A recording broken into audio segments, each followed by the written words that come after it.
The BRICS bloc is inundated with applications.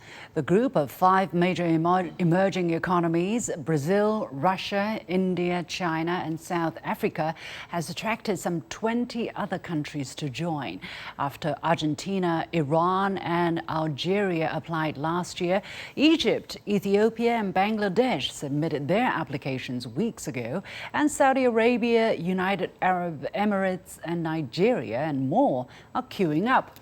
Anil Suklal, ambassador to the group from South Africa, which hosts this year's BRICS presidency, said in April that 13 countries have formally asked to join and another 6 have asked informally. We're getting applications to join every day. Meanwhile, French President Emmanuel Macron has expressed the wish to be the first Western leader to be invited to a BRICS summit. So what's driving these countries to join the platform? What difference will it make for the group and these countries? And how will it impact the world as BRICS countries are set to contribute more to the global economy than the G7? I'm pleased to be joined from New Delhi, India by Swaran Singh, Professor of International Relations at the Jawaharlal Nehru University, from Beijing by Zhang Xiaoyu, Research Fellow at the Center for BRICS Studies. The warmest welcome to both of you. Let me go to Professor Singh first. Data shows that BRICS will overtake the G7, as I said, as an engine for growth. It will contribute to 32% of the world's growth, while the G7 will provide less than 30% this year. That's according to Bloomberg's calculation based on latest IMF data. So what do you read from the data? Are we witnessing a rebalancing of world economic power? Very clearly, as you mentioned just now, BRICS, when they started about a decade plus back, they were about 10% of global GDP, and now you can see that their contribution to global growth rates is now 30%. So they were seen as emerging economies is one of the reasons why there is an enormous interest among several nations who want to join BRICS and become part and parcel of BRICS grouping. Second important element is that this is one of those very rare international multilateral groupings that has constantly had its summit meetings. So they have not been missing any year not to have. Even during the pandemic, for example, they continue to have online summit meetings. And in none of the summit meetings ever any of the national leaders were not able to join. So the consistency of their commitment to the grouping and the share in global growth rate constantly going up is clearly now making BRICS, in at least purchasing power parity, a bigger grouping in terms of their collective GDP than even the advanced G7 nations. Second very important element, of course, is that China, along with its being world's largest trading partner for most nations around the world, Belt and Road Initiative leading to investments around the world, China has also been the leading voice from 2017 when we heard from Wang Yi talking about BRICS Plus as a possibility, Friends of BRICS possibility. BRICS outreach then became a reality. China has been a leading voice in thinking of expansion of BRICS. More recently, Russia has also added their voice because of the Western sanctions and Ukraine war. Russia would like to expand the support base in that sense, and the BRICS nations is one such platform which is a strong support base for Russia. So in that sense, because both China and Russia are really interested in getting more members in, and of course this is a very effective and emerging grouping, is why all other nations wish to also join BRICS as soon as they can. And hopefully there are reports that maybe 5 countries, Saudi Arabia, Indonesia, UAE, Egypt and Argentina may join in the summit meeting in August. So let me go to Ms. Zhang for more technical explanation, perhaps.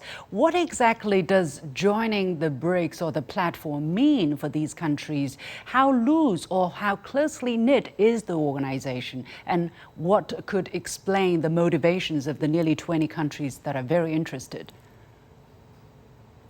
Thank you for having me here today. I think for China, we really consider BRICS bloc has opened an inclusive mechanism for all countries of the world to join. And for these applicants, we can see that all these countries are from the developing worlds. So it is clear that these countries are expecting more efficient governance institutions, or probably a chance to meet the challenge of the monopoly of Western financial institutions and also the government governance structures for such a long time.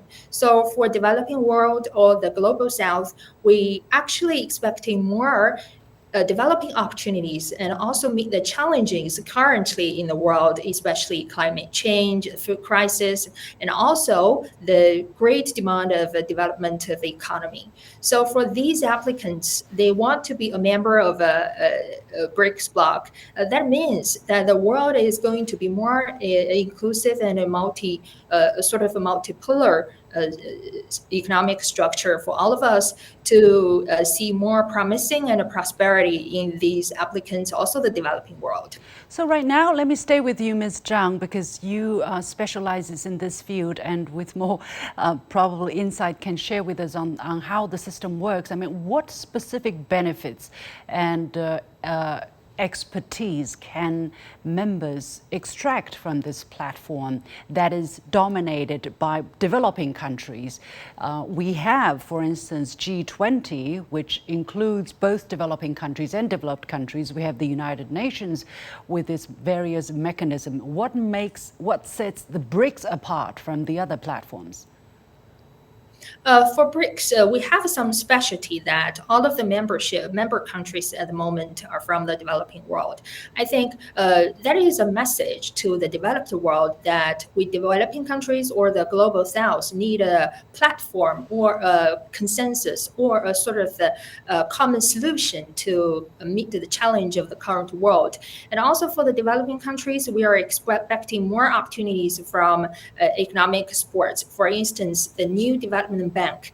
It has been founded in 2012. That has been more than a decade. So these countries now need more opportunities and also financial support to develop the local economies. And also the local currencies will be encouraged to use by the finance support from the NDB. So in this situation of a de-dollarization at the moment, so these developing countries actually are expecting more financial independence and also diplomatic independence in this BRICS bloc.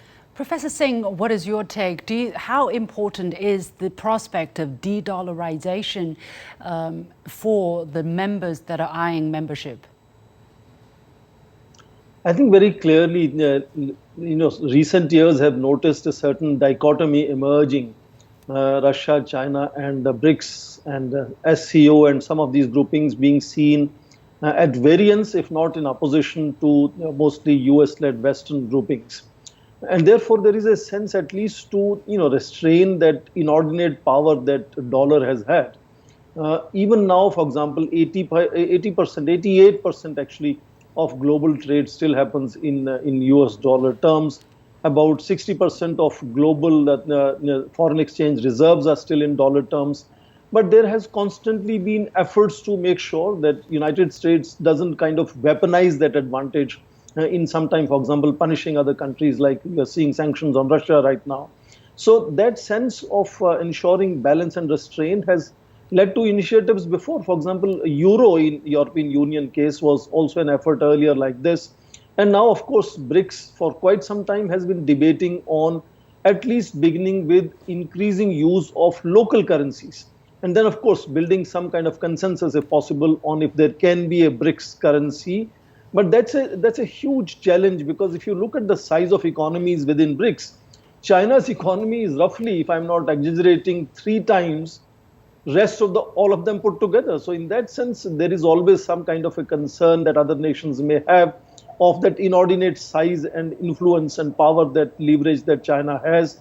And in that sense, whether yuan or some other currency should actually potentially replace or at least become a parallel currency for international trading. But let me also underline, BRICS is increasingly emerging as a successful example, if there is any example, which can withstand pressures of dollarization in terms of at least already BRICS nations expanding a substantial amount of their trade between themselves at bilateral level, if not in multilateral format, using local currencies. There are some issues in that, for example, Right. Indian and Russian Yeah. trade in rupees. But if there is any alternative, I think BRICS is a great possibility here, but it's an uphill task. It's not Okay. going to be an easy thing to de-dollarize. Okay.